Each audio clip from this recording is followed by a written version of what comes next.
Baba Batra, Perik, hey, Mishnah, hey, fifth Mishnah. In the fifth chapter, Masechet Baba Batra. So our Mishnah is going to describe when they would sell an animal, when they would shecht an animal, they would sell the parts, they would sell the pieces, and everybody would take a piece of the animal home. It was sort of like a collective. It's not like today where there's a business that cuts up the animal and sells you like pieces of meat.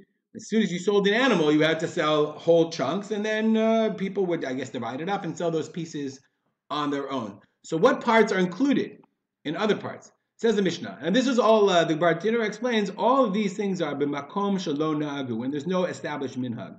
B'makom shena'agu hakol k'minhag medina. But if they had a certain custom about what's sold with what, then you obviously had to follow local custom.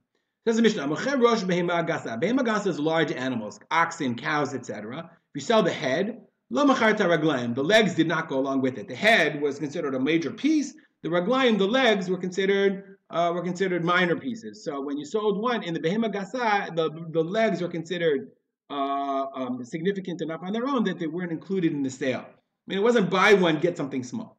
Macharta raglayim, lo macharta rosh. Similarly, if you sold the legs, you obviously didn't include the sale of the rosh, which is much more significant. Macharta kaneh, kaneh is the throat. The kaneh is the windpipe, the throat, but it included the re'ah, included the lungs. I mean, if you sell the lungs and the windpipe, lo macharta kaveh, the liver, which was considered less significant, is not included. Interesting, somehow culturally nowadays we eat liver, we don't eat the lungs. Macharta kaved, if you sell the liver, lo macharta kaneh. You obviously didn't include the lungs and that significant limb as well.